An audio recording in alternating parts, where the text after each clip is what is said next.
Good evening, everybody, and welcome to another session of Talking Films Online.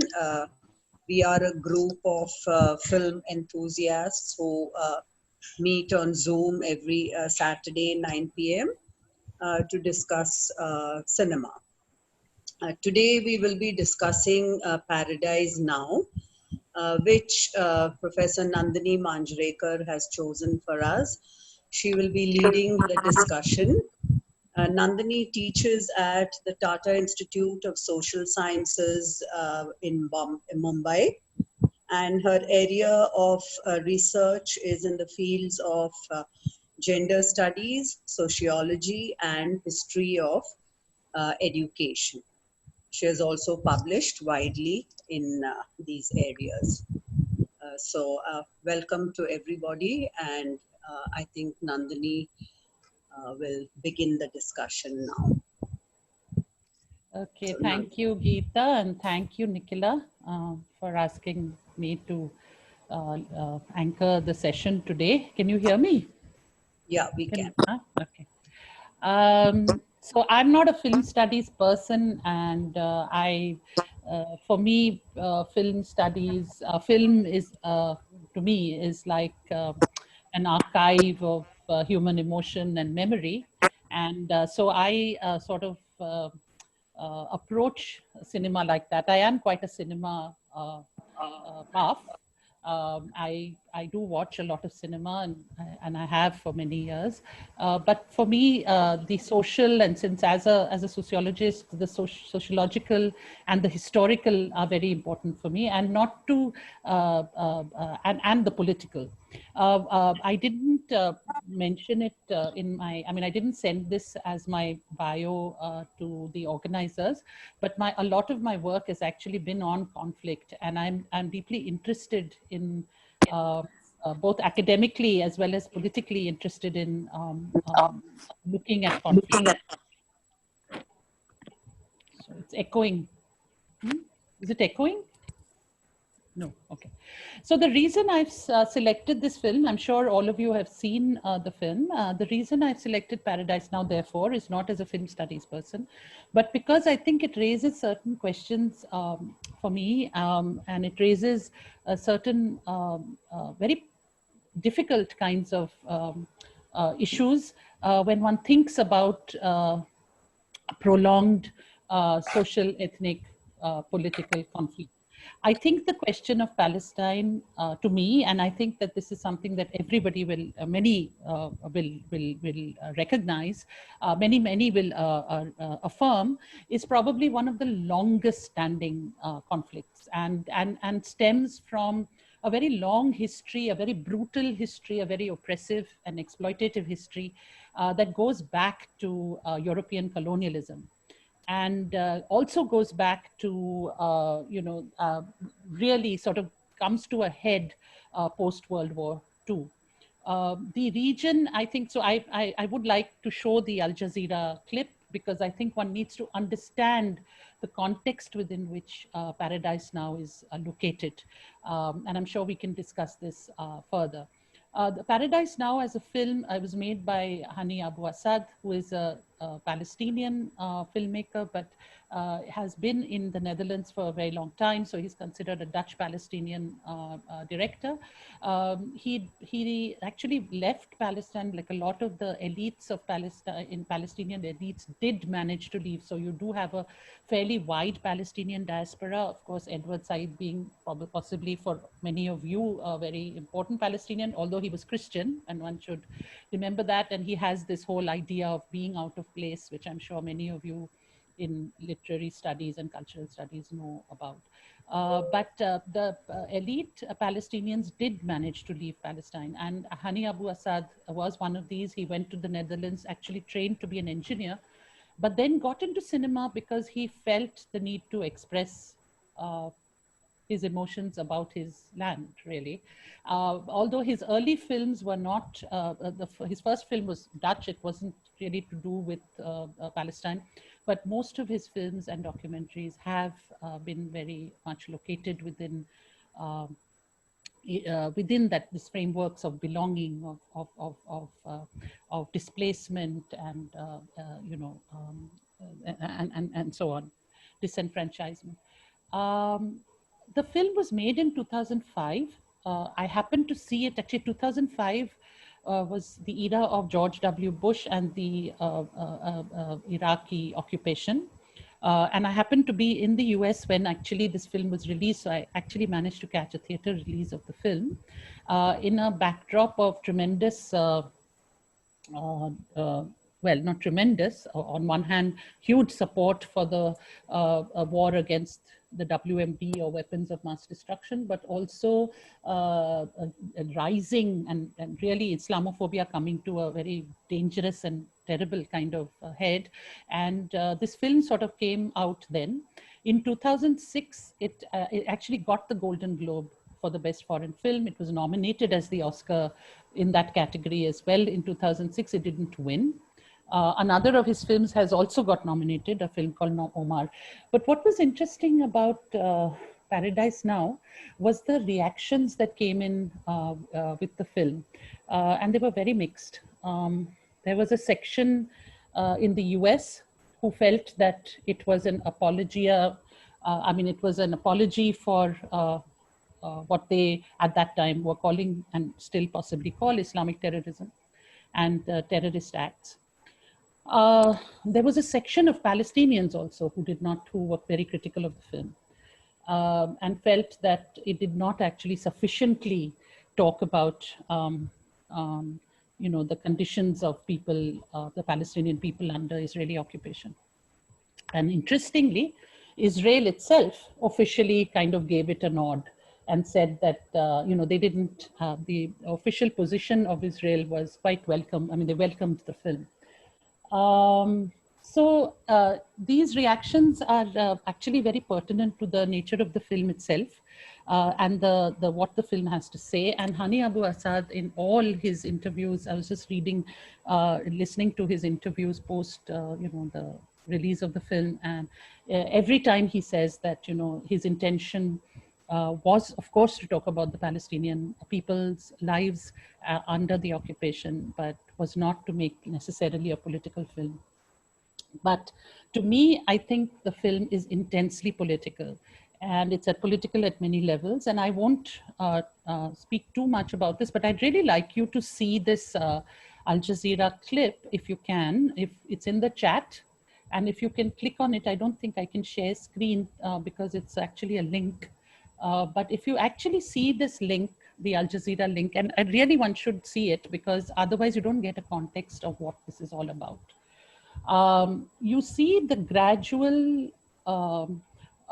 takeover, really, a colonial, literally a colonization of territory by the Israelis since oh, thank you, Nikhila, thank you.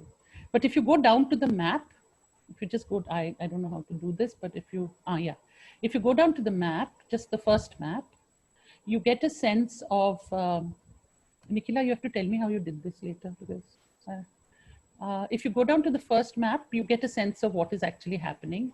It's moving all over the place, so I can't tell. But you see really a depopulation of an area, and populating the entire, what is known as the Palestine region, by colonial settlers.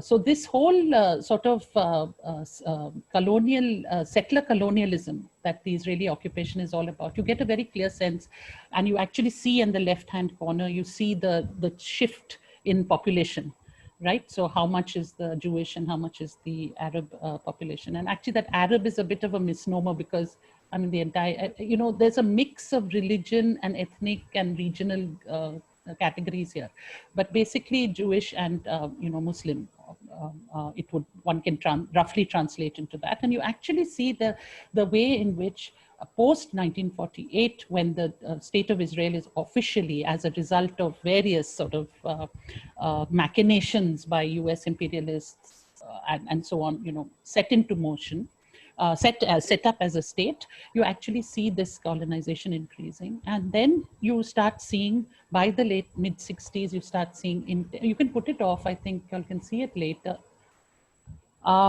You start seeing an intensification of really very violent kind of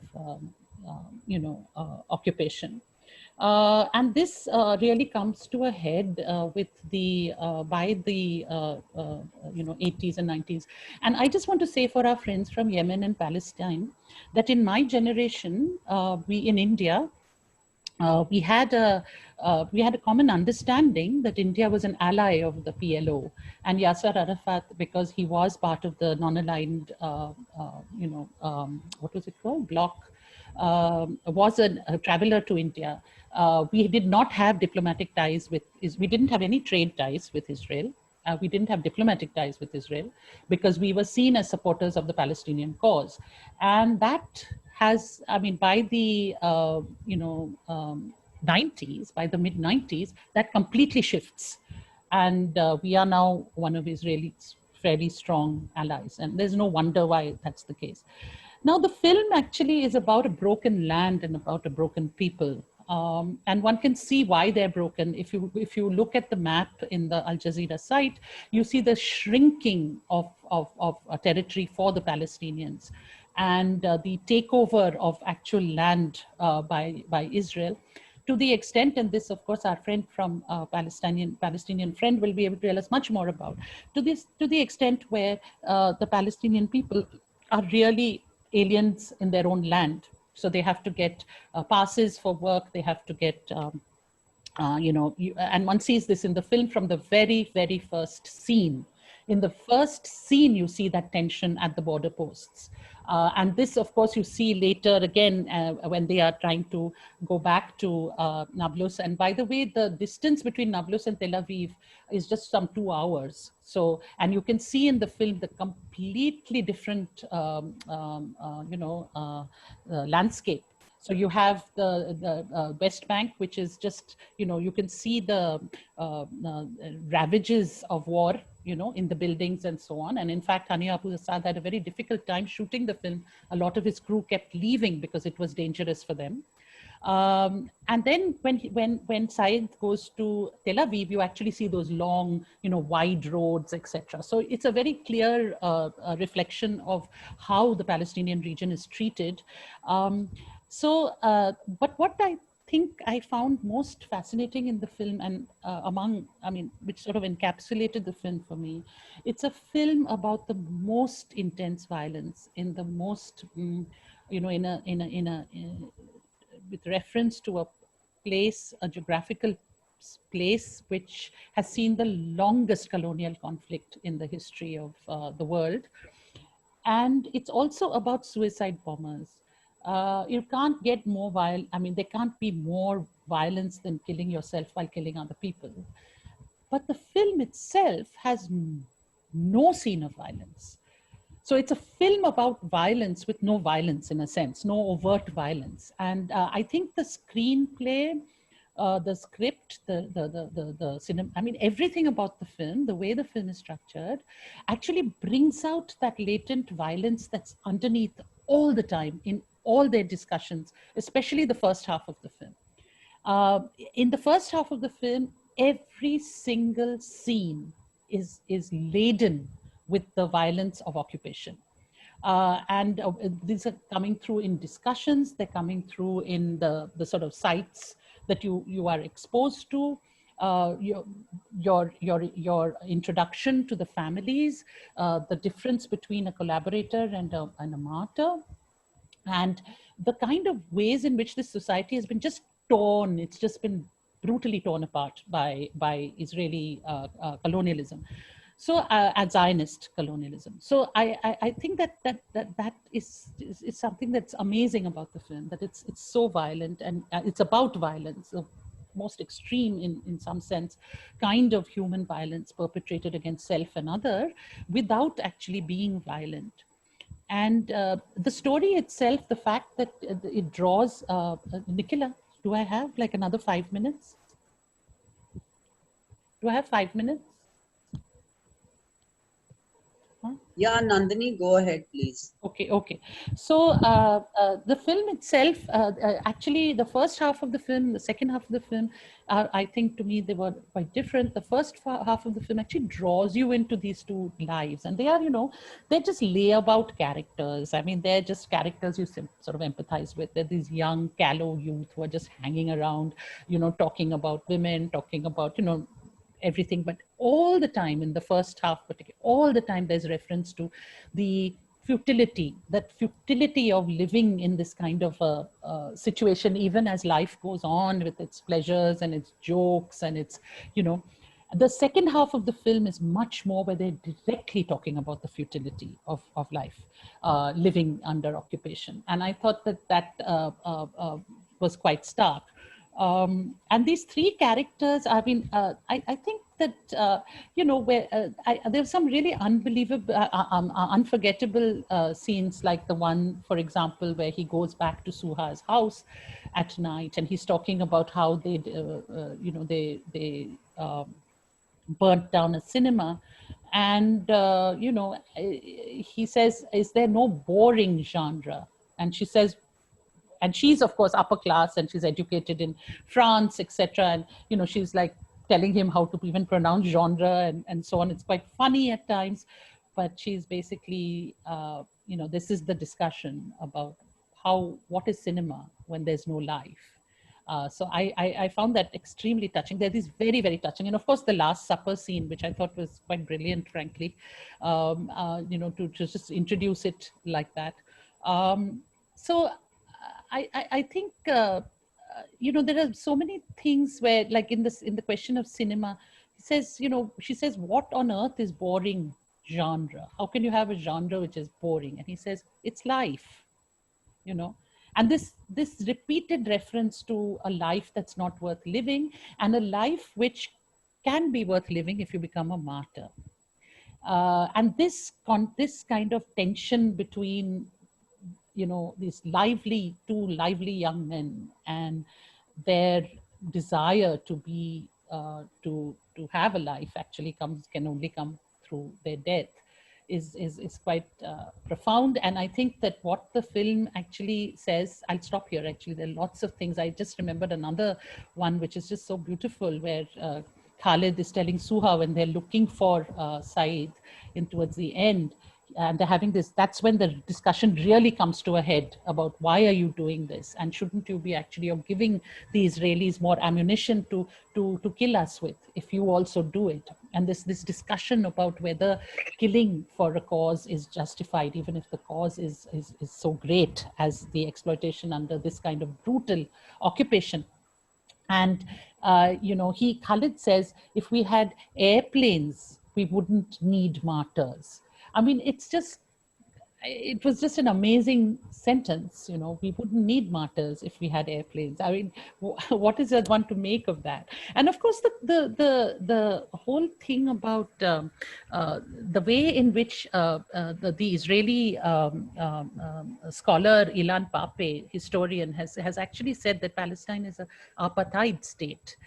It's a state of apartheid, and that is what really brings out, the question of the Intifada, which they don't directly refer to the Intifada, but obviously this is post-Intifada film. And what is the logic really of the Intifada? What are young, and especially these young men who are trying to prove themselves? There's that driver who says, no, nothing will get my sperm. He says the Israeli settlers have actually poisoned our water. And he says, nothing will get my sperm, because it's like this whole sort of reassertion of a certain kind of important rage. And so the film brings out these highly complex kind of things. And I think that finally, I'll just say that I think, the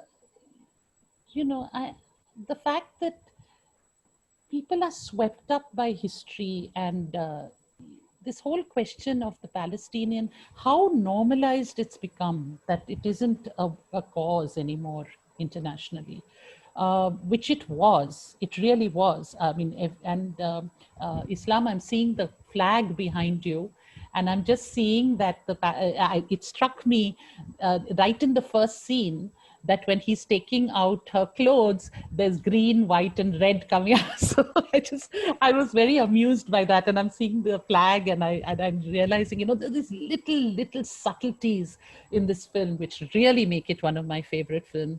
The fact that finally there's an there's an interiority about being in a situation like that.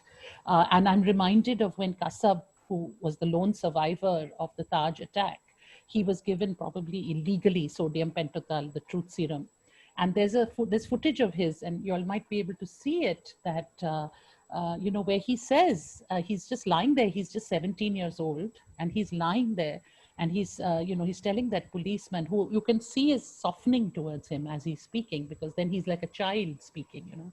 He said, "What are you?" The policeman asks him, just a constable on duty, and he asks him, like, "Kyun kiya ye sab?"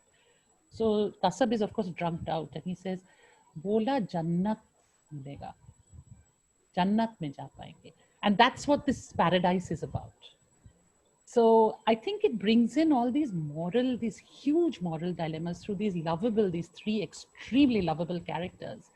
But it's raising these kinds of questions about, really, I mean, how individuals can get swept up by history, and how the illegality of colonial occupation can actually, which robs you of humanity, robs you of dignity every single day. And that comes in the film. Actually, if you go back and see the film, in every single scene, there's something, especially in the first half. So I think that's why I'm very fond of this film. I've seen it many, many times. It reminds me of the sadness and the sorrow, even as life goes on, that I've seen in Kashmir. The sorrow in people's eyes. I've seen that sorrow very close up, and people are going about their lives. It's not that they don't, just like Khalid and Saeed are, especially in that first part, where they're just this lovely young men who just want to live actually a life. But well, are swept up by their own tragic histories. So I'll just stop here, and we can talk about the film later. Thanks. Thank you very much, Nandini.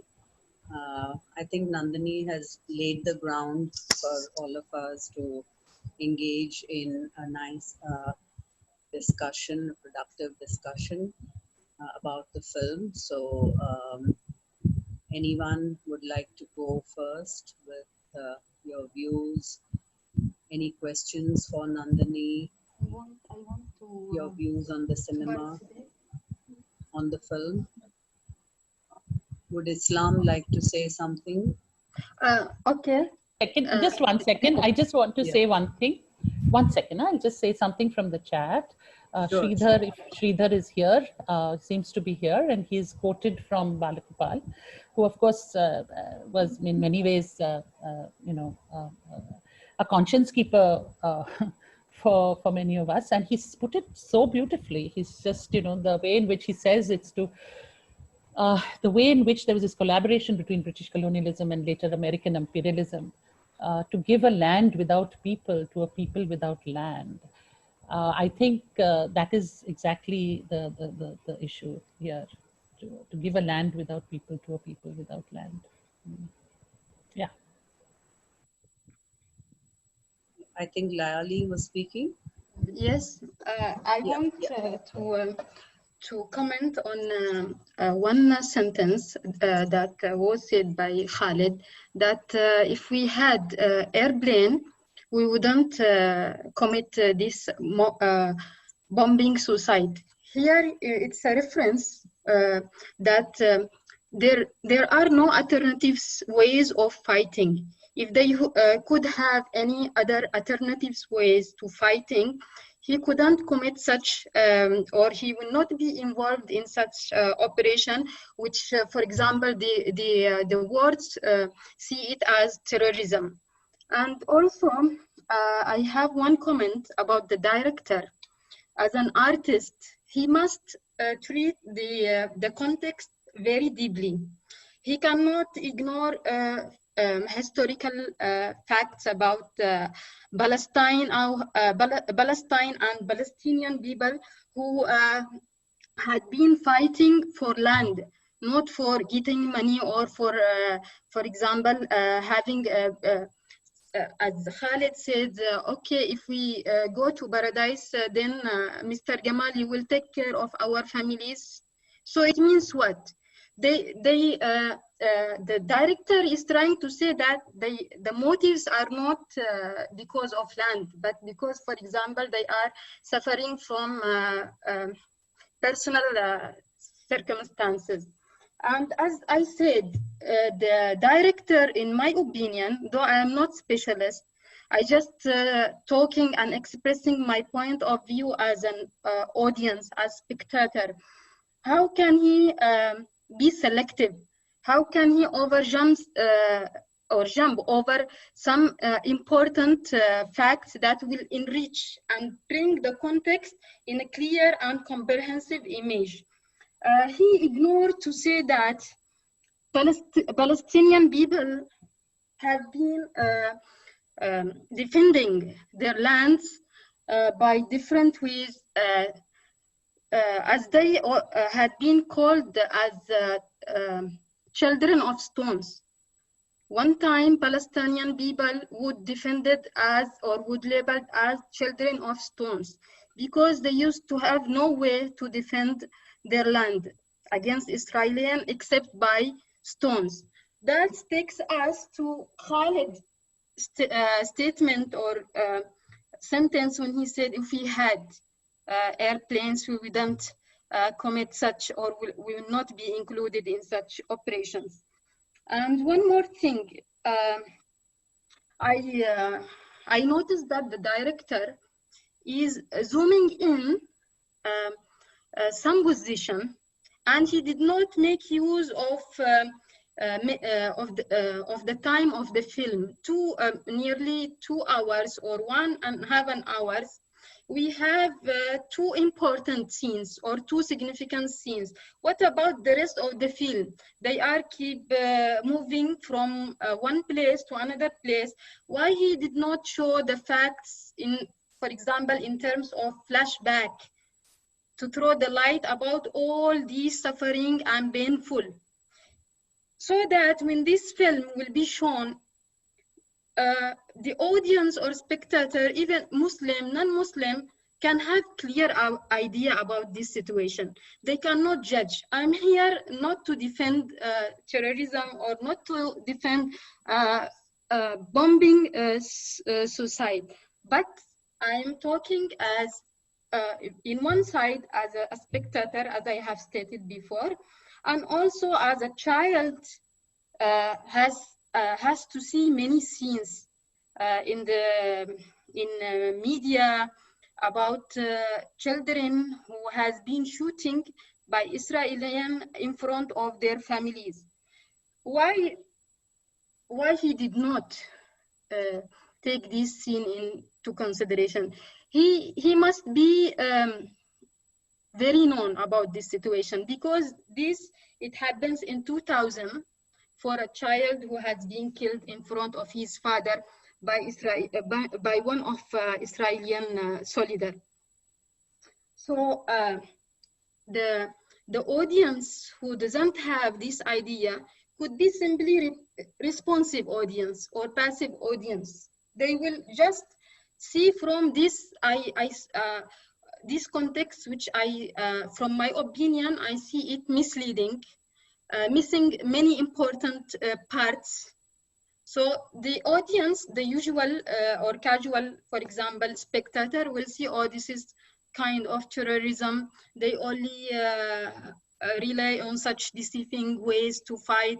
Also, they don't have any motives. They want just to overcome some difficulties in this life, and so on. But if someone has clear background and has schematic view as to relate all the parts, and then become interpretative and has a positive attitude towards it. That's all. Thank you. Okay, Thank you, Layali. Yeah, Islam, please go ahead. Okay, good evening, everyone. My name is Islam Diab. I am from small and beautiful country. It's called Palestine. I guess all of you know Palestine. I'm doing my PhD here at IFLU University. Thank you so much for the invitation. I'm glad to be here with you and to share my thoughts and opinions about the film, and also about what is really happening in Palestine. Actually, there are some notes I'd like to talk about, like 6 or 7 notes. I won't take too much time. First of all, let's talk about the director himself. So he's Dutch Palestinian, and there is a difference between a Palestinian who grew up in Palestine and lived under education and suffered from Israeli, and about a Palestinian who's living outside in Europe, getting good education and good life, and just to direct a film in Palestine to be a very political film and to reflect one both idea about what is happening in Palestine. He presented only one thing. He didn't present, for example, that Palestinians are immigrated and killed by Israel in 1948 and in 1987 and in 2000. Do you know that in 2000 there were the year 2000 there was like uprising, 4,000 Palestinians killed by Israeli. He didn't mention that, right? Why we don't have the right to defend our lands, right? In my country, if I want to go from one city to another city, there are 2 or 3 checkpoints, Israeli checkpoints, and they're asking me, where are you going? How much money do you have? Show me your ID, and they stop you without any reason. Do you know that, does he know that there are more than 5,000 Palestinians in the Israeli jail? Not. Why? In 2014, there was a war between Gaza Strip and Israeli. 4,000 Palestinians killed by Israeli. Hundreds of homes are demolished on their families. I think this film is very political. I really disagree with this idea because it reflects only one side. And do you know that we Palestinians, we don't have airport till now? If I want to come to India, I have to go to Jordan, and from Jordan to Oman, and from Oman to India. Do you know that if I want to travel, I have to pass the Palestinian borders, Israeli borders, and then Jordanian borders? Do you know that in the Palestinian passport is not recognized by Arab countries? If I want to go to UAE, I can't go. To Saudi Arabia, to Qatar, Dubai. No, we can't go. Palestinian passport isn't recognized till now. I think this is an international political view just to make Palestinians that they are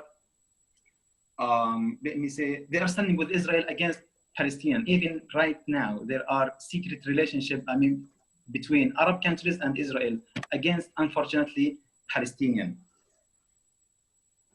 And let's talk now about the real situation in Palestine. You know that there is Israel, West Bank, and Gaza Strip. In West Bank, there are 4 million Palestinians. Do you know that there are 2 million settlers living in West Bank? Do you know that every 1-2 months, they cut more than thousands of olive trees, stealing lands for no reason? This is what we are really happening in Palestine. And I want to mention one story happened with me, for example. In the year 2000, the Israeli occupied our house, and I was a kid, 7 or 8 years old. And if I want to go to the bathroom, I have to keep the door open. Imagine me as a kid, 8 years old, to experience this. He doesn't mention this. He just mentioned that we Palestinians are going to kill the Israeli. I'm against killing. I'm against killing from both sides. But why presenting only one side and neglecting, forgetting the other one? The right of Palestinian of return. The right of Palestinian to live a peaceful life. I'm sorry to interrupt you, Islam. Just one announcement, and that is in about 1 minute and 21 seconds, the Zoom link, it will just automatically get cut off. So please log in again through the same link that has been provided. Okay? So until then, yeah, you can carry on, Islam, till it just goes off on its own, and then we'll come back through the same link. Carry on, please. Okay. And nowadays, Israeli come to West Bank areas every night to arrest Palestinians, demolish the houses, and no one can stop them. Seriously. Um, how can I feel when I know that my neighbor is arrested for no reason? And even if I just think to do something against Israeli, they will imprison me 6 months in the prison for no reason. They are just creating their own rules against Palestinians. Oh my God, that's crazy. For me as Islam, when I was born, I don't know my father. My father was in the Israeli prisons in 1993. I haven't seen my father until I was 2 years old. Imagine all these small details. He didn't mention anything about them. He just so moreover. My, most of you here heard about 1948, which is called Nakba, when Israeli occupied the most parts of Palestine. For example, originally my grandfather, he was from Haifa, and the Israeli came, they kicked them out from their houses, and he moved to another city. They take the house, they take the lands. Not only him, thousands of Palestinian immigrants go to Jordan, Syria, Iraq, Lebanon, Europe, Brazil, Latin America, Palestine all over the world. Did he mention anything about immigrants? No. The question is why? Really, why?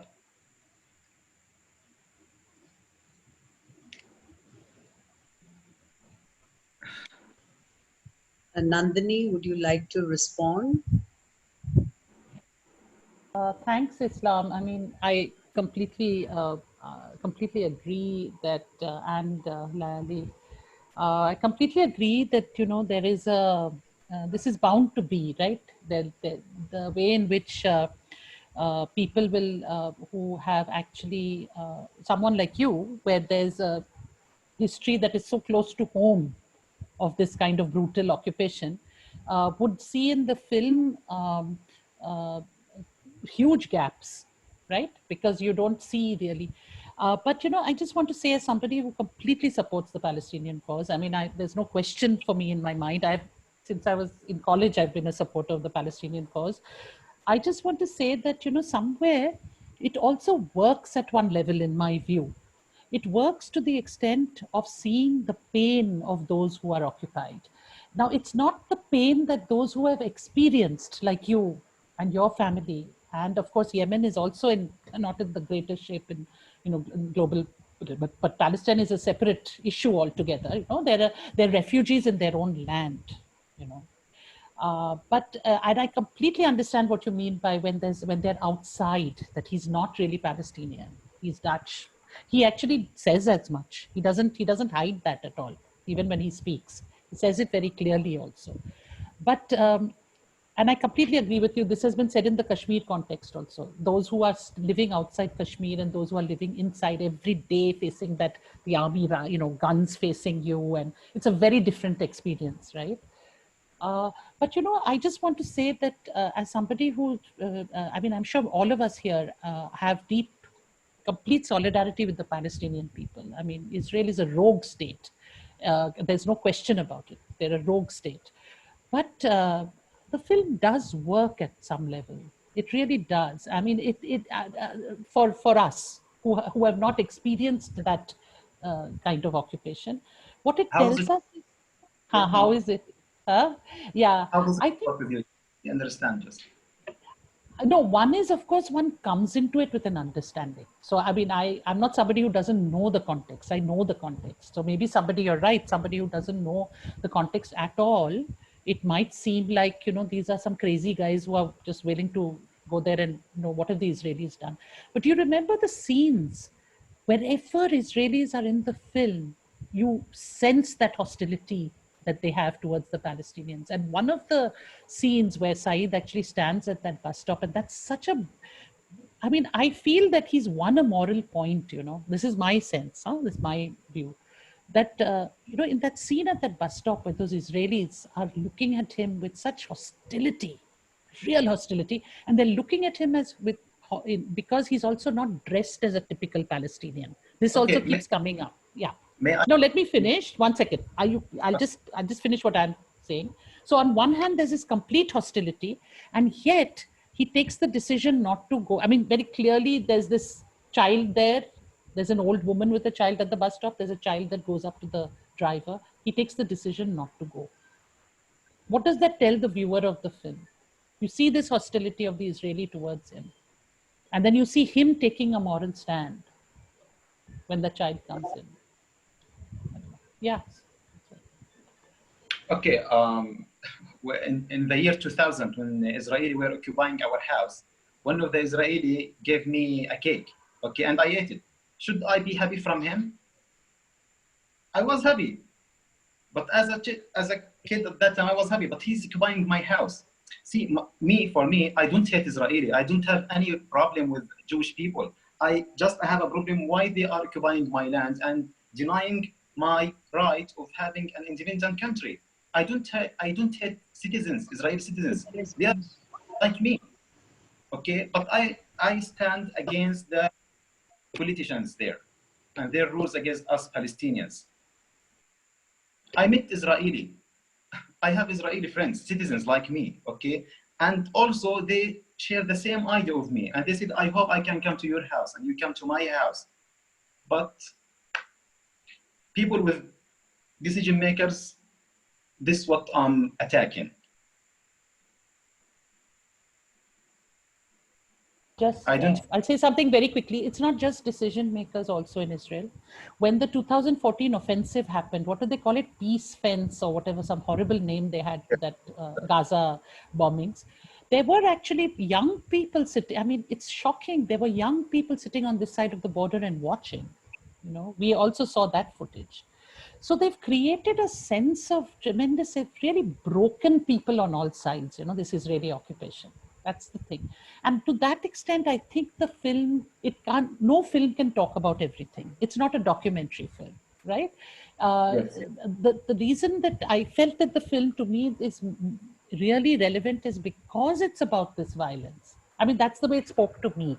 It won't speak like that to you. I can completely understand. That. But the way it spoke to me was that it is about violence, but it brings out what that violence does to people at some level, you know. And people who, everybody just wants to live their life, right? They don't want to be under brutal occupation. This is, to me, that was the message of the film, but I do understand there would be very different, yeah. Okay, anyone else would like to say something?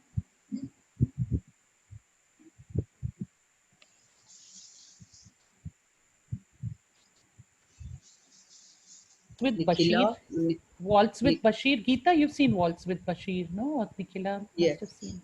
Yeah. So how do you see, have you seen, Islam, have you seen Waltz with Bashir? Which is on Lebanon and Shatila.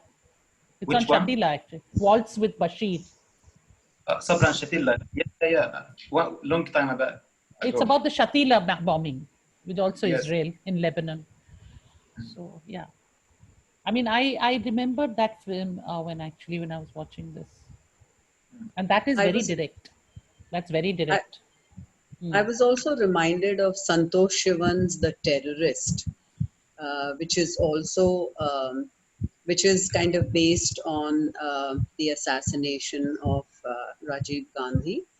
So the context is the Sri Lankan context, and there also the suicide bomber played by Aisha Dharkar. She also has that moment of doubt towards the end of the film, and there in the film, in this film, the terrorist, the suicide bomber, is a woman, and she also gets to know that almost towards the end of the film, when it is time for her to actually detonate the bomb, just a few hours before that, it's also known to her that she is pregnant. So the film can play upon this whole the maternal instinct in the woman, and because of which she decides not to detonate the bomb. But somehow in films about suicide bombers, I've not seen too many of them, but these two that I have seen, the filmmaker does not want to show the success of the mission. Probably it's because of either the fear of censorship, or because the filmmaker probably fears that he doesn't want to make his position very clear on the issue. So these films tend to end with ambiguity. Of course, in Paradise Now, Khaled is quite clear. I mean, he's been kind of convinced by Suha's logic that this is not the way to go about. But in the case of Saeed, there is definitely that ambiguity. The film ending with that close up shot of his eyes, and he's sitting in a bus which is filled with the Israeli soldiers, and he goes determined to carry out this mission, but we don't actually know whether he succeeds in it or not. So I was just wondering, I was just looking at the parallels between these two films and thinking about how the filmmaker doesn't want to actually show the success of the mission of a suicide bomber.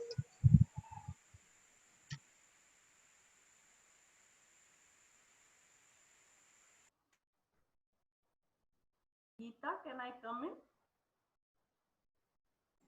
Yeah, please, Nikhila, come in. Yeah, unless Nandini wants to respond to that. Okay. Uh, Nandini, thanks very much for suggesting this film. It was, as you said, very, very moving at many levels.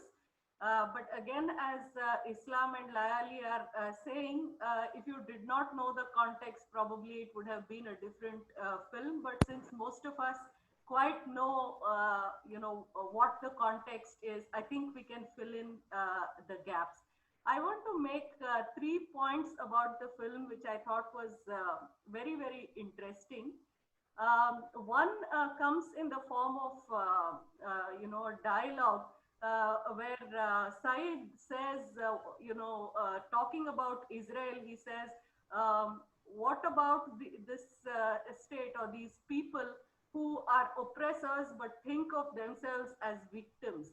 So I found so many echoes, through that dialogue, where the perpetrators of violence get away by constructing a certain kind of self-image for themselves as being victims, almost as a mode of justification of their actions. So I thought that was a particularly perceptive remark, that a dialogue that came in the course of the film. The second very interesting aspect for me was, in cinema, we talk about costume and makeup as in some ways an indicator of the character, giving us some sense of the characters and who they are, how do we see them, and so on. When Said and his friend, when we see them in the beginning, we just think of them as people without, they don't seem to have a focus in their life in a nice way. They're just going along with what life has to offer them. There is no sense that we get initially of their missionary purpose or their beliefs. There is a certain air of vulnerability around them as we see them in the first part. Whereas as their transformation occurs, in order to go to the Israeli part, the Israel occupied part, as their transformation occurs, there's a certain kind of hardening in their look, in their demeanor, as if they're steeling themselves up for a kind of mission. So there's an air of seriousness and and a kind of hardening in their personas that come with the kind of costume that they are given. So the transformation via makeup and costume, in terms of their character. So basically, it's a kind of externalization of what they are going through and what they become with the change of a costume. I thought that was quite telling and quite significant in the film. And the last point I want to make is with regard to how like if we were watching a Hollywood film on the Middle East, there would be this sense of this larger sense of purpose that is getting defined in the film. We are all doing this for some large nationalist cause, or we are saving the world kind of a thing. But here I think there's something very very moving in the kind of dilemmas and conflicts uh, that these characters, that the father was a collaborator, or the kind of daily humiliation that Islam was also mentioning that people have to undergo. So here are things that are closer home to them, rather than some large abstract cause through which their acts can be justified. I thought that these aspects were particularly moving in the film, and I thank you very much, Nandini, for asking us to watch this film. Paniraj sir has raised his hand. Yeah, and I'm done. That's it. Yeah, sorry. I just wanted to, I mean, I have a lot to talk about this film, but anyway, I want to ask, I mean, Islam has raised a question of representation. Who can represent Palestinians? I mean, that kind of debate is very much interesting all over the world. Who can represent the black? Who can represent the Dalits? Who can represent the woman? And what is the form of art which represents? So if Islam can tell us, I mean, we know host of Palestinian representations from Saeed to Darwish to Rafifa Ziada to filmmakers like Elia Suleiman, like Simona Bitain, and from Israeli side, Lau Napid. So we are having a host of artists and writers who represent Palestine. And of course, what Islam said, I completely agree. There's a part of representation from the real existence of the Palestinians in their home. So if Islam can tell us other part of that, I mean, who can represent Palestinians in their real state of existence in art? Because what we see from outside is the representations what we get. So if Islam can talk about that, that will be interesting. I'm not trying to move away from the film, but I have a lot to talk about the film. But he has raised an important question of representation. Can he answer me that? Okay, thank you so much for the question. Yeah. For example, for me as Islam, if I want to know something about India, I will ask an Indian person, right? Or I will go to India or read about India from a third point of view. There are many Palestinian directors who direct the real situation in Palestine. Maybe you don't know them, but I know them because I live in Palestine and I meet them. I go to their concerts and movies, I mean, okay? And I suggest you at least to watch something from a third point of view, okay? And then you can create your own decision. If you are interested, you can contact me and I can send you some links about third point of view directors to understand what is really happening in Palestine. As well, you can suggest in that, I mean, in a link, in a that message link, some of the Palestine film representation, what you intend us to see, because we are really interested, because what we see, your question is very relevant. So if you want to understand India, if I say Satyajit Ray or Rustvik Katak or someone who knows that, okay, see it, and Dalit can come and say they don't represent me, okay. And if I suggest you some Dalit director, I mean Dalit films, you say that this is the fate of Dalits, and Dalits can come as well and say, this is not me, this is not my representation. So it's always there that we start from some end and we start to know about it, and we are really interested to know which are the filmmakers who I mean, artists and filmmakers, because whom I know is Said, we know. I don't know what is, how Said is looked at in Palestinian homes. We know the Muhammad Darwish, we don't know how he is looked at. And we know filmmakers like Elia Suleiman. Elia Suleiman, of course, the dispute with Elia Suleiman is always there with the Palestinians. And we are having a host of filmmakers who does that. Simone Bitain has done some documentary on wall, and of course there are always disputes. So we wanted to know other views on the Palestine. Like we also have the say somebody make a film on Kashmir, the Kashmiris can say that doesn't represent them. Yeah, that's the mainland Indians make a film on Kashmir. Anybody can say that they don't represent them, and on Dalits. I mean, this kind of things are there. So we are, if we are having certain work of art that we should know, which comes from real home, that is, I mean, from the occupied territories and the way they live, we are very interested to, and we will be highly appreciative of that. Yes, sure. I will try to take your numbers or your emails, and I will send a lot about links about what is really happening in Palestine since 1948 till 2020. Leave this for me. I will send you everything. And thanks for this request. I really like you to know what is really happening in Palestine. I think Murli Shivram wants to say something.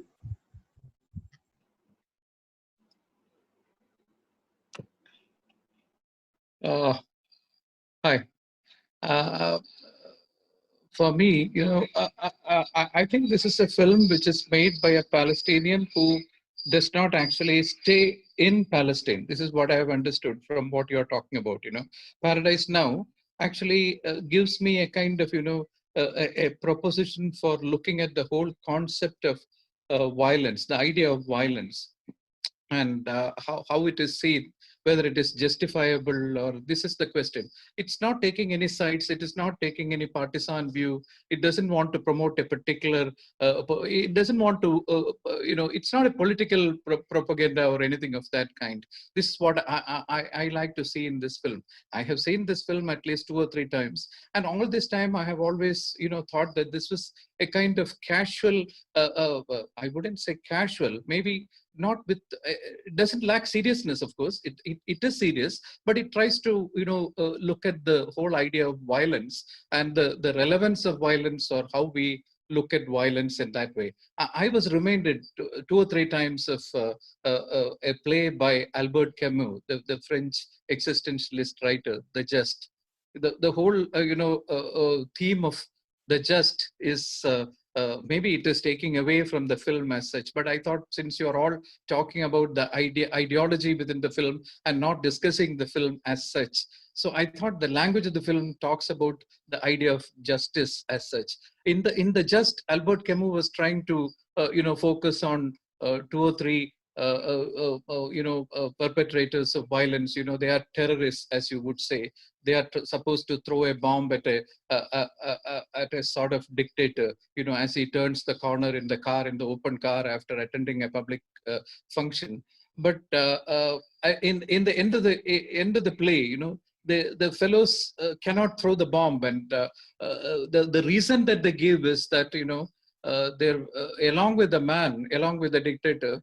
There were a couple of kids, or his son was there, or his daughter was there. I don't remember that. I read this about 30-40 years ago. So the whole concept of we don't have any reason how we can perpetrate violence for the future. We have no business to do that. So perhaps the person who turns back, closing the door of the car, or what's his name? I don't remember.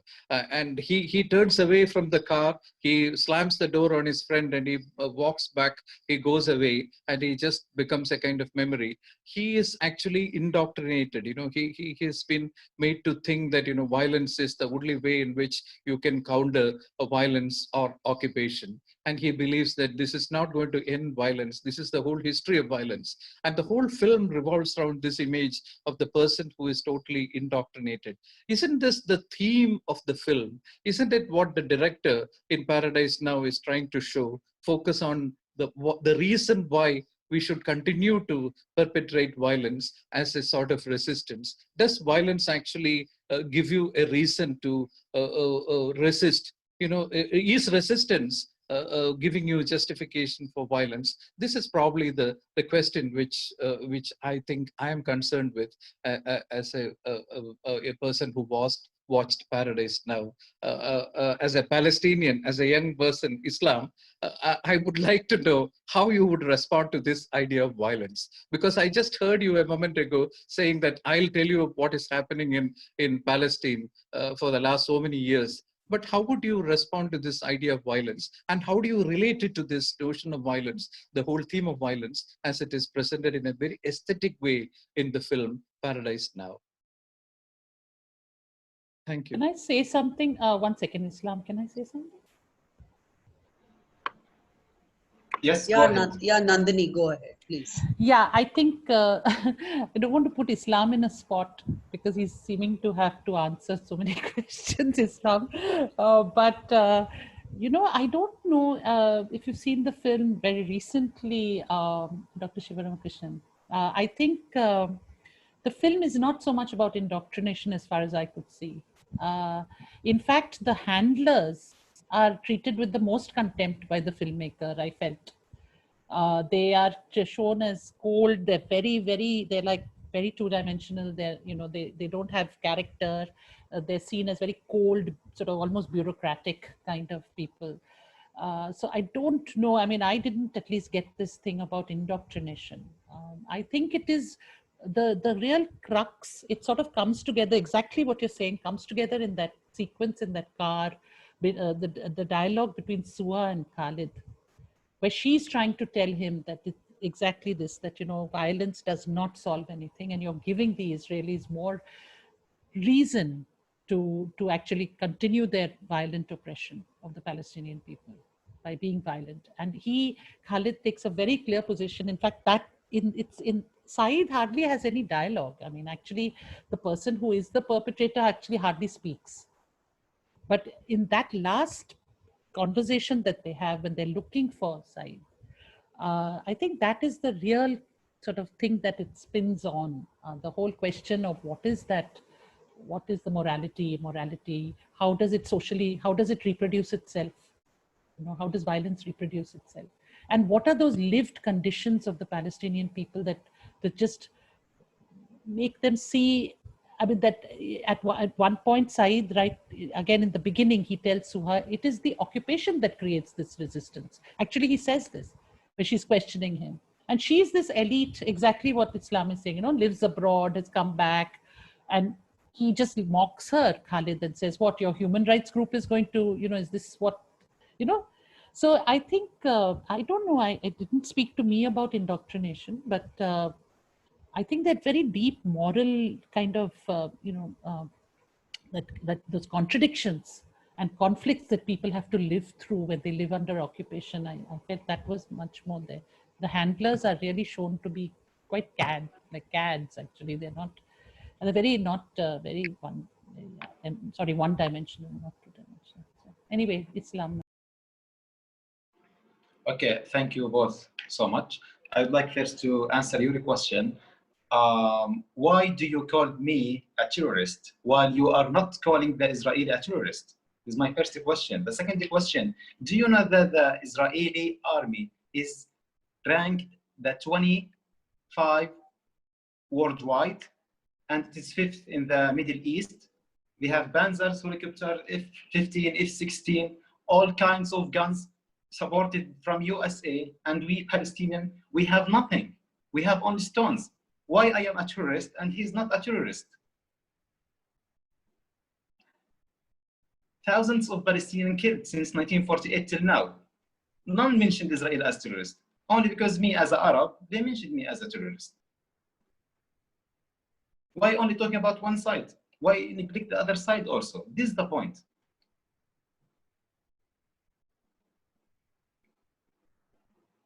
Do you mean to say that this is carried forth in the film in any way? How does the film director propose to interpret this issue that you were just trying to focus? No, this has nothing to do with you and me. It's not an individual as an Indian talking to a Palestinian. But how does it happen? Is that a crisis? What happens in the film? A film, of course, has to show, maybe it doesn't take sides, no? It's trying to focus on human issues. Yes, in the film. Yes, true. The problem in the film that the director focused only in one side, that two Palestinians are going to bomb themselves among civilians, citizens in Israel. Okay, the idea of bombing, killing, and terrorists, it just focused about a Palestinian who is going to Israel, but he didn't mention anything about Israeli. Why? I'm asking him, not you. Yeah, yeah, I get it. Yes, I get it. I get it. I wish I could ask an Israelite about that, how he or she would respond to this. This is a And very serious issue. Yep. Please, Yeah, please. in 2007, the Israeli built a wall between West Bank and Israel. There is a wall Yeah. 10 meters up. You know about this? Yeah. Yeah, yeah. I've read about it. Yeah. I'm Okay, living like a prison. anyone else would like to say something? Grishma, Kavya, Bhagyalakshmi, Pompey, Vipin, Sabha. Hello. Hello. Yes. Um, Yeah, go ahead, Grishma. am I audible, ma'am? Yeah. Yes, Um, Grishma, go ahead. Yeah. I think more than indoctrination, what I felt about the film is, or what was more interesting to me in the film is that I thought the film is a very realistic portrayal of the vicious cycle of the politics of resistance and violence. Um, like Geeta ma'am was mentioning, I was also thinking about Santosh Shivan's The Terrorist. Um, and I think what the film Terrorist failed is probably achieved in Paradise Now. In the sense, if I remember it right, the last shot of The Terrorist is where instead of her taking off the bomb, there are flowers falling down. And in Paradise Now, it's a shot of his, the deadpan look of Said. Um,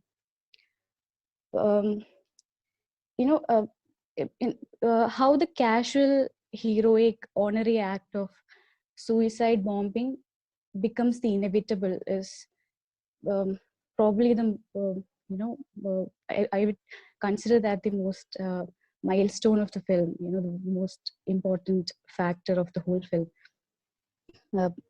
I'm like Islam was mentioning, I'm quite unaware of the realistic background of it. I mean, at some point, you would want the innocent side not to, die or kill. Yet he is really aware of the fading boundaries of victimhood and oppression and all that, and then he walks into it, not because of religion or God or morals, but I think it's because it's the inevitable, both structurally, politically, and socially. So, yeah, so that's what I thought. Hello. Okay, yeah, thank you, Grishma. Anyone else? There are a few who haven't spoken as yet. Would they like to come in? Hello. Vipin? Yeah, Yeah, this is Pompey. yeah, I Pompey, go ahead. I just barely managed to finish the film before joining this session, so I'm still processing the movie. For me, the most striking thing that stayed with me right from the beginning was the gaze. For example, right from when the movie starts and Suha's character walks, towards the border, and then she tries to check herself with the soldier. They never break the eye contact, and till the moment she passes through, they have a war, say, through their gaze alone. And the movie also finishes with more focus on Said's eyes. And I felt like the eyes was doing a lot of talking in the movie. I do not know whether it was meant to be some sort of metaphorical meaning that we were supposed to interpret, but yeah, at the naive interpretation, this is what I had in my mind. That's all from my side. Okay, thank you, Pompey. Would anyone else like to come in? Dr. Usha, Bhagyalakshmi, Sridhar, Vipin, Tarkeshwar, Hello. Yeah, Vipin, go ahead. Yeah. Yeah. This is in continuation with the discussion that we are having on violence. I found this film really provocative, not because it, in some sense, you know, accepts or rejects violence, because it actually shows another face of, or another form of violence. So, well, in that sense, I think the most interesting part of the film was actually in the middle, where they go to the border, and then suddenly they realize that the mission has failed, and then they have to come back. But after that, it's a very interesting thing, because Said has this belt bomb, he's wearing the bomb, but then he now, I mean, that particular part of the film is actually, in a sense, an inversion of the suicide bomber, subjectivity, because now he doesn't want to harm anyone, and he's even prepared to die alone so that others will be, he would spare others of this brutal sort of violence. So that part of the film is something that is very interesting, because the violence acts there almost like objectless. When you go for on a mission, killing people, conducting this bombing act, then you know where to, what is your target, what to do, etc. It's very clear. But then here it's actually something very complicated. You actually carry this, potential violence, and that's another thing I found very interesting.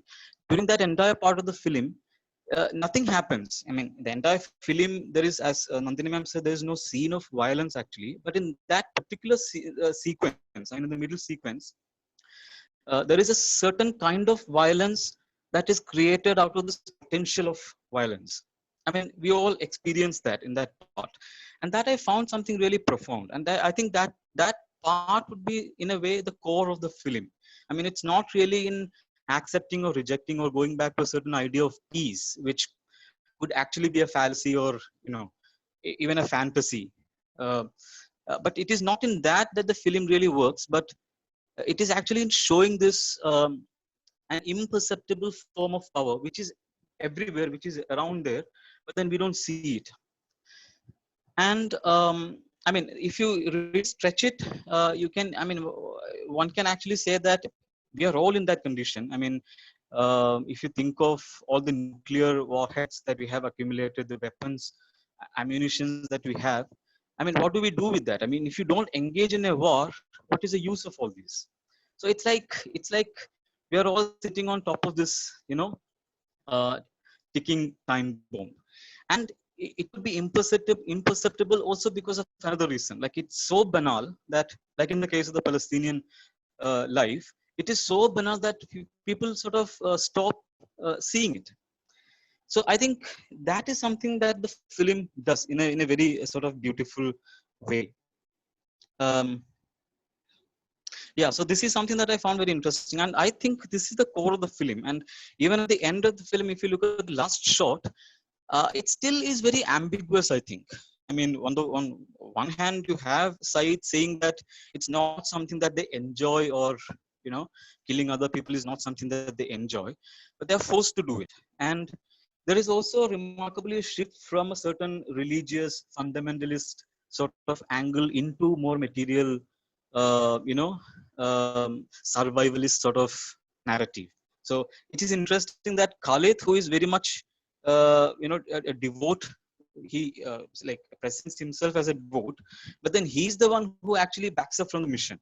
And Saeed, who is actually touched by a certain kind of skepticism, who doesn't really believe in paradise, or he's the one who actually takes the mission forward, which also I found very interesting. So in a way, so the film actually makes many of these inversions. I mean, our common sense understanding of violence, a kinds of corroboration, or denial of the fact of violence, but it actually shows a certain profound sort of way in which violence is everywhere. So yeah, that's it. Okay. Thank you, Vipin. Anyone else? Can I say Kavya? something, Geeta?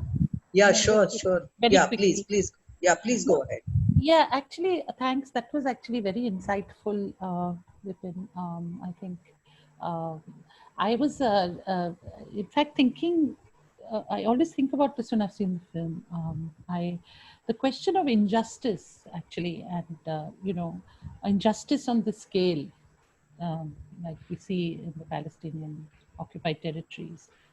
Uh, how do we think? I mean, if one looks at a broader picture and you think about this kind of injustice, this kind of violence through occupation, and it is how do we sort of look at a future, right? And this is a question that comes up again and again when you look at this kind of violent conflict. How do you go beyond this? How do you? It's not a simple binary of violence and non-violence, right? It's more than that. Somewhere there has to be the capacity to. I know this will be very problematic to many people, but to forgive. It's very difficult to forgive, right? But if you don't, you cannot have forgiveness in a situation like the Palestinian situation without actual decolonization. That's the problem. You can't have anything, you cannot move ahead at all unless there is decolonization. And the way things are in terms of Israel and its power locally, geopolitically, etc., that there doesn't seem to be any way out. And then you have all these young men who are, who the women's story is another story. I mean, we're not even going there. What's happening to women, but for these young men, I mean, how does one actually look at injustice and a future on this scale, this injustice on this scale? So I sometimes think about that. I mean, the question of the terrorist. I mean, Nalini was actually forgiven by Rajiv Gandhi's children. I mean, when you stop and think about it, we can just, sort of brush it aside, but you actually can't brush it aside. It does call for something. I really think it does call for something. And I don't know in the Palestinian situation on this scale, or if you think of even, you think of Rwanda, there were possibilities, Sri Lanka, in South Africa. There have been, Sri Lanka not actually, in South Africa, there have been some attempts, no?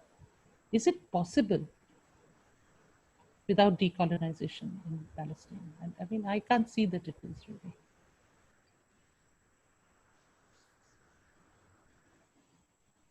Okay, thank you, Nandini.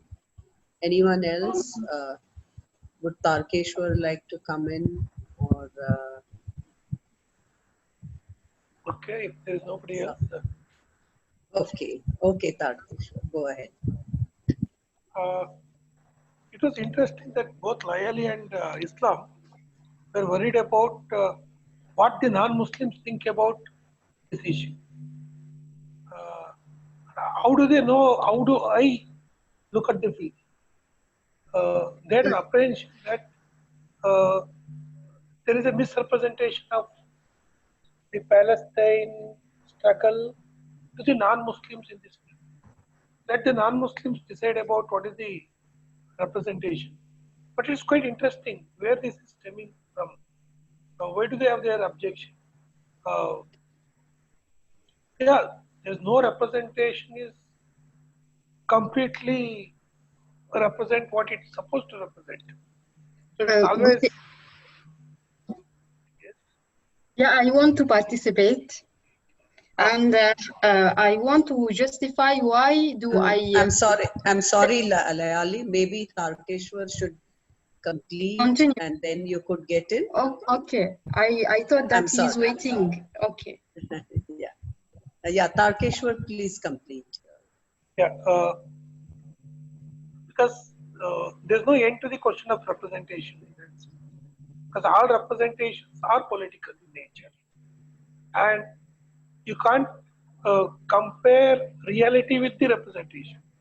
You can only think in terms of the politics of the representation, the impact of the representation.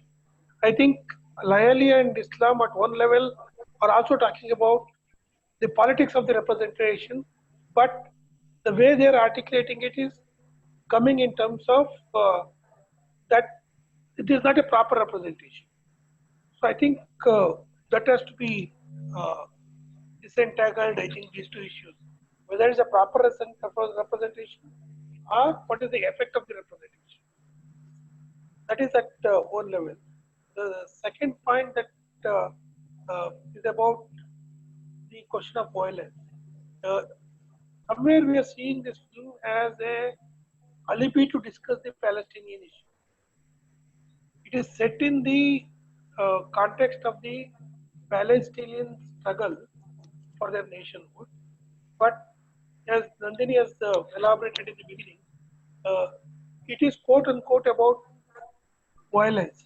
But it is not also about violence. But I would feel that what she said is a moral dilemma of the protagonist. So, though it was a failed mission in the beginning, but still he goes out second time and he waits at the bus stand and he decides not to board the bus and come back. That is where the dilemma lies. He is not so sure about what he should do. Yes, he is motivated for the Palestinian cause. Why and how he is motivated is a different issue. But he doesn't want to do certain things. Even the second time, when he goes back to uh, the mission, he is in the bus, and this time the bus is full of military people, the army people. So in that sense, there is a shift in terms of the what Vipin was saying, the object of violence. Whether you need to target the civilians or whether you need to target the uh, army. So, but even there, in the second, the narrative ends, we don't know what happens there. Whether it targets even the army people, we don't know. That dilemma is something that makes the protagonist a round character. And then again, why he is motivated? If I have to come back to the issue, he doesn't want to leave not just in the Israel occupied territory or where they have become refugees in their own land. He can't bear the burden of being the family of the collaborator. So that is weighing on him. He wants to get away from that tag. That is more important for him. That is more immediate. So that is the paradise now. It is not the paradise that is going to come tomorrow. The paradise that is going to come. What will happen with it? So the new video will be there in the shop of a martyr, not the collaborator. Because both the video of the collaborator and the video of the martyr is available in the shop. He wants his family member as a martyr there, video available, so that his family will live with pride even in the occupied territory, whatever it is. So I think that dilemma is something that makes the narrative more complex. So yeah, I will stop here. These are the two issues that I wanted to focus on. Okay, yeah. Thank you, Tarkeshwar. I think Layali wanted to come in. Yeah, Go I ahead, want Layali. to make please, a go ahead. comment. Why do I perceive the film in the way that reflected to Tarakeshwar said? I noticed in using some words that the director is trying to make sarcasm or kind of snoring by using, for example, paradise in a negative way. For example, he said, Gamal, that one who occupied Khalid and Saeed for this mission, he said, if you met Israeli soldiers bombing, then they can check you in paradise. So in this sentence, it has a lot of meaning of sarcasm and snoring. And from the beginning, the beginning of the discussion or this involvement, I said I'm not arguing and I'm not defending any kind of violence, but we cannot deny that the treatment of the idea is very shallow, not deep. For example, if we take it from see, I am perceiving the whole context as spectator. Out of our identity as an Arab or Muslims, I am looking at the film as only audience. And in terms, for example, in direction, as a director, he cannot jump over the truth and only zoom in what he wants to present. He sometimes also highlight and focusing on some words, like, for example, we will do it or we will execute this omission by the name of God and by the name of Prophet. Here we have to stop. Why they must, for example, have a propaganda that this violence is at first and almost attributed to Islam. This is one idea should be discussed. But the overall impression, I will say it again, that I'm not trying to justifying violence. I'm just trying to reflect my point of view as a spectator. And for one question was raised by Gita Vishwanath, sir, that the one who was very enthusiastic to do the mission, Khalid, he did not do it. While Saeed, who was hesitant to some extent to do it, he do it. This is a big reflection of the Muslim identity, that he don't want to make any violent. Because even though he wasn't satisfied, we can read from the beginning, we can read a lot of things and reflections in the eye of Saeed, that he wasn't, for example, satisfied or convinced. We can interpret easily how he looks to this action. But why at the end he commit this? So it's not because the violence is it's not a conduct or moral of behavior, but because he noticed something which make a big effect inside him. He saw a board in the bath that or pictures that those people, Israeli people, are looked very well, and he start to reflect their situation, their miserable situation, their sufferings. Also, I think the director is well known about some memories which happened at that time, which, for example, about Muhammad al-Durra. He was he was child, very young child, and he has been killed. Sorry, he was a child and he has been killed in front of his father. I think this scene should be included. So that's led us to suggest that the director wants to take us to one angel. The idea for myself is not completed and was treated in very shallow way. That's all from my part. Thank you. Nandini, would you like to respond to that? Filmmaker, so I mean, I don't know, I'm really watching a film which to me is telling me, telling me certain things. And I think that what I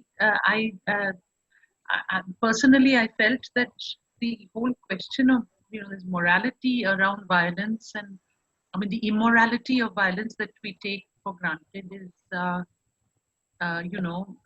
something that's very problematic in a situation where people feel so completely helpless, so dehumanized, so brutalized at an everyday level. And I think that this is what the film is talking about. You sort of see history and biography coming together in the characters of these all three characters really. So this is an aesthetic production. I mean, it's not a documentary film. It's not a film about Palestine. It's a film about the contradictions and crises that people have to live through every day in the Palestinian, in the Israeli occupied territories occupied by Israel in Palestine. This is what it said to me. But I can understand that there would be a difference in the way in which people are. People who actually experience, who are the sort of subjects of this larger global Islamophobic, this branding of an entire people as terrorist, etc., entire community as terrorist. And I can see that there would be a very different way of looking at it. But to me, this is what it says, and I really feel the very strong thing, the message of this film. I see it as it's not just an existential crisis. No? It's actually it's deeper than that. If there can be something deeper than an existential crisis, because you can actually take a moral position like Suha does, but what happens really? Does it change the material condition of your life? It doesn't. You're still subjugated. You're a subjugated people. Where do you turn? You know. And I think that this is what it brings out, this larger landscape, this tumult of history that people find themselves just swept away by. We look at even our own, like what Nikhila was saying, this question of victim, the perpetrators casting themselves as victims, believing they're victims, something that we are also surrounded by. How do we understand what is really happening to people? And I think that somewhere in this world of violence, I mean, to me, I feel that we need to understand what is actually happening within people. What is it that we've missed out? I mean, what is it that we're not able to reach out to? Because somewhere there has to be some end to this. No? You can't subjugate a people for 300 years in this way. And certainly in 100 years.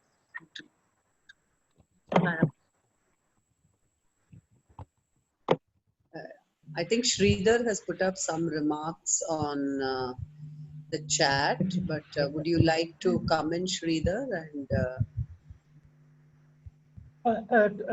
Sure. Okay. yeah, Sridhar, please. Am I audible? Yes, you are. Please Okay. go ahead. I see. What I felt was we are taken Islam differently. What Mr. Islam has tried to say that it is not Muslim, non-Muslim question. It is a Palestinian question. Even the Israelis are colliding with the Gulf and other Middle Eastern Islamic countries and conspiring against Palestinians. So it's a much more twisted one. It cannot be reduced to Muslim or non-Muslim or Muslim and the other.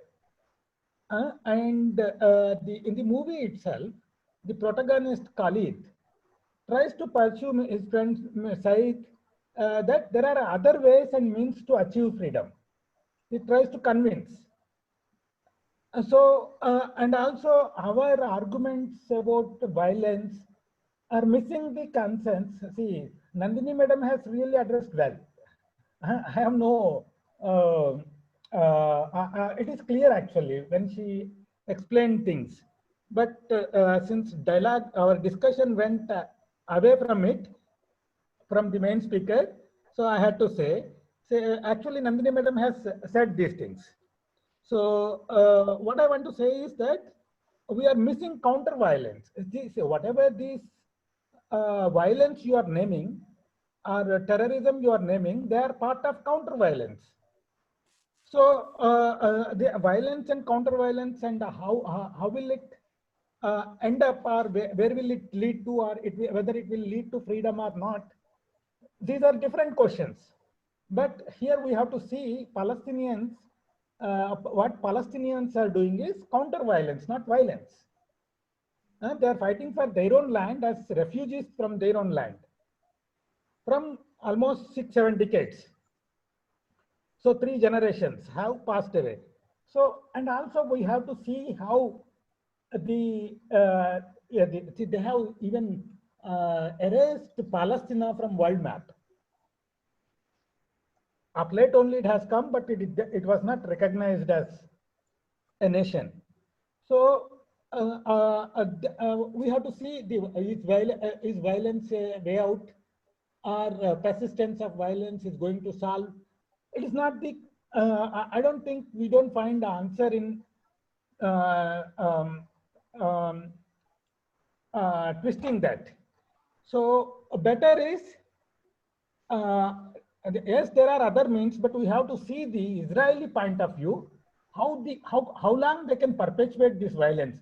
They themselves are victims of violence. They themselves are victims of violence. They were kicked out from Europe and all corners of Europe because they are Jews.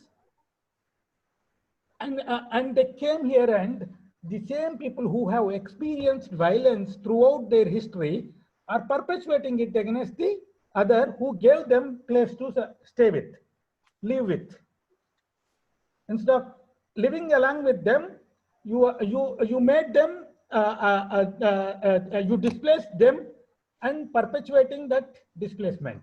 So it's a longer story, and how see, it is not that one violence will replace other violence, but we have to. It's not a chain of violences. Also, one has to see how as a the role the counter violence playing here. So we should not highlight counter violence as the violence, and there are other ways and means to handle. So until the ground is prepared, we have to wait and see. That much only I can say. Thank you. Okay, I think Nikhila wants to make a point, and Faniraj also. So Nikhila, would you like to go first? Yeah, just a couple of quick points about. Well, I think when a film is made,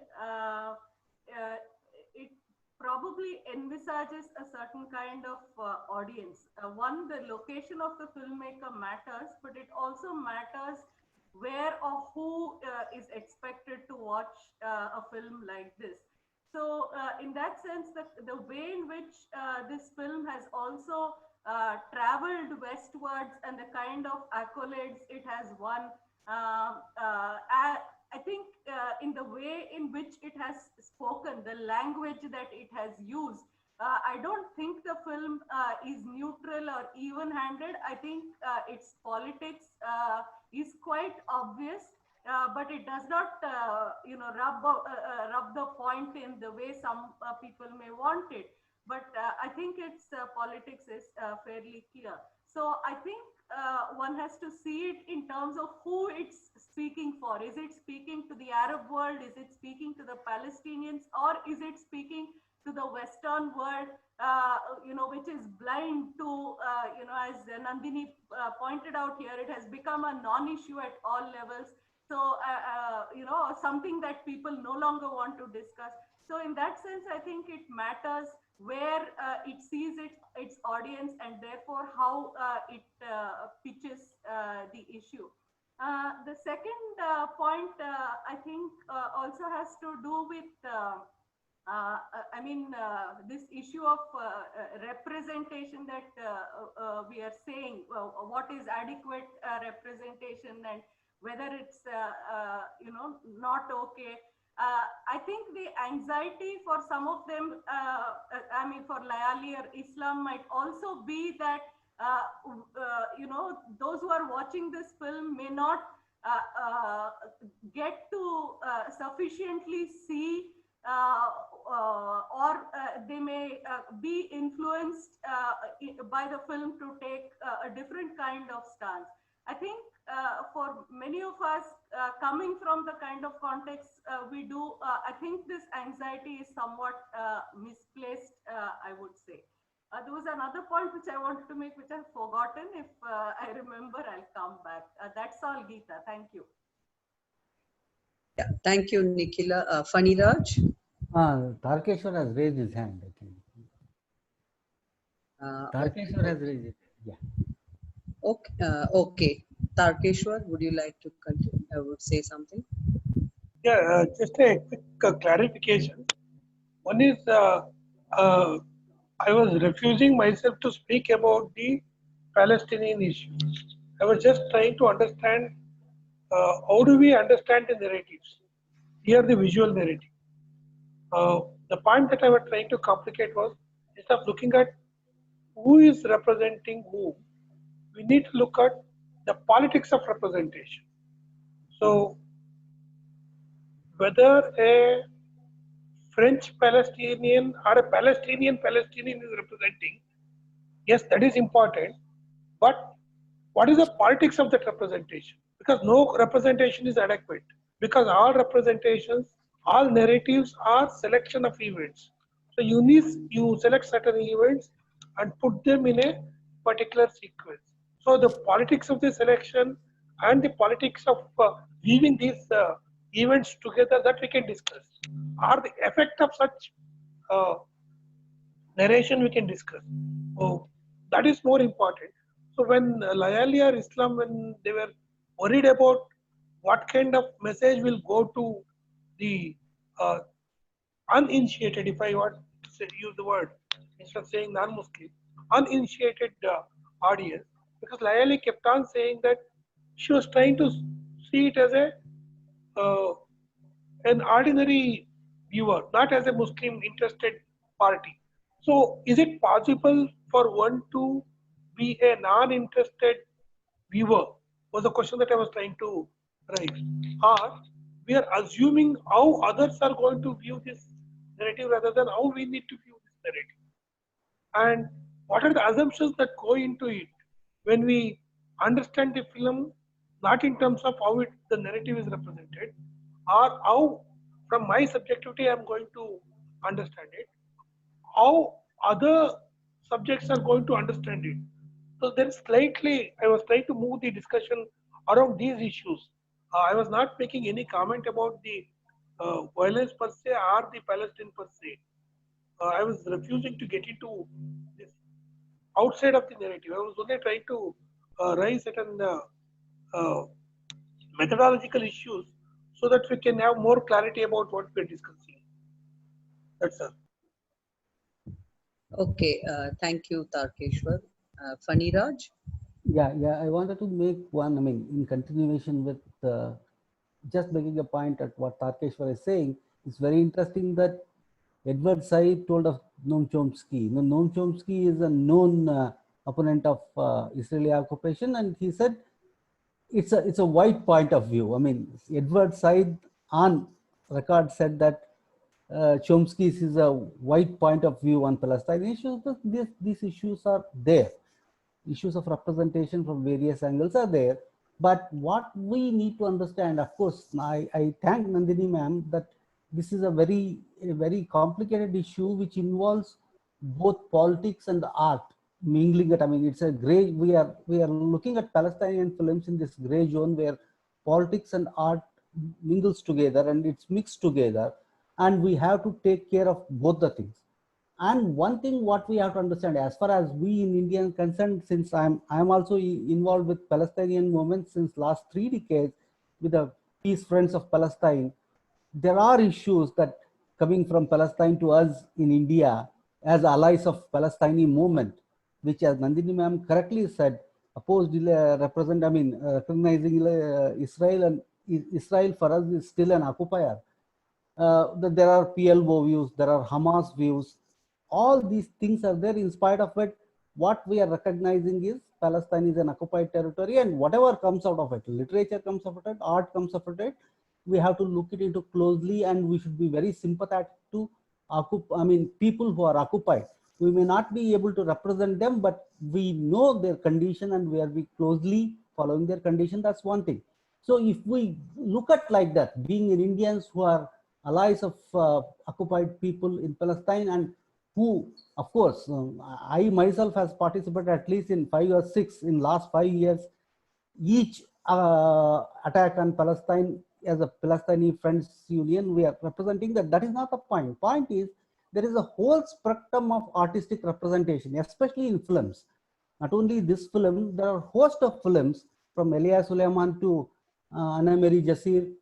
So there are a host of Palestinian filmmakers who are representing different point of view from the diaspora view. That is also very important. It's a diasporic view. Of course, why diasporic view is not a correct representation of home Palestinians is a point in question which the discussion should continue. But I don't think the diasporic view doesn't have a place in Palestinian discussion. I mean, what Palestinian people feels of themselves, because diasporic people are also experiencing the exile, as Syed says it, they are experiencing the exile, they are missing their homeland, and their point of view is also a point of view which I cannot dismiss. I completely respect Islam's view that people in Palestine who is staying in the home are much more aware of that condition, but diaspora condition cannot also be dismissed.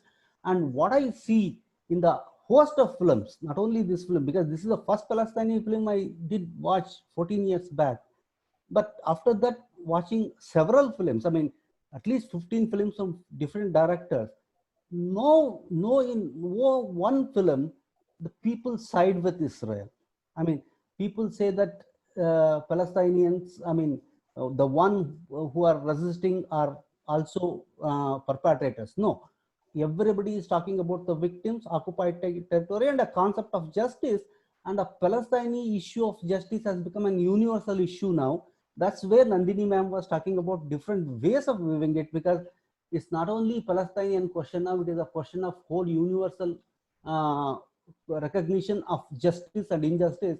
In that way, the films on Palestine are films from the Palestinian diaspora are talking about the various ways to tackle this issue as an universal issue of justice. That's where the place of Palestinian films for us, that I want to drive home. Not only this film, there are a host of films. Okay, thank you, Faniraj. Anyone else would like to say something?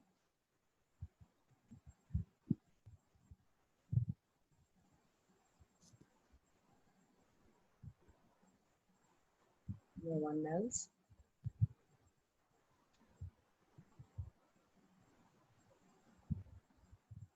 Okay. Nikhila, shall we close? Yeah, yeah, sure. Okay. Yeah, okay. Yeah, I think we'll end this session here. It has been a very interesting discussion that we have had. Thank you, Nandini, very much for laying out the ground for the discussion, and also for drawing our attention to the larger historical perspectives, and taking the issue all the way back to the larger issue of decolonization. And thank you, Islam, Layali, for your contributions to this session. And I think the debate has centered largely around this whole anxiety of representation, and what could loosely be called an insider view and an outsider view. And these are all, of course, very interesting to think about in other contexts as well. So with this, I think we come to the end of this session. Thank you all very much. Thank you, everyone. Thank you. Yeah, thank you, Nandini. Thank you, Islam, Layali, everybody, all those who participated in this discussion. Thank you, Nikhila, the organizer, of course, for all our sessions. Yeah. Okay. Good night. Thank you. Good night. Bye bye. Thank you. Bye. Good night. Bye. Thank you.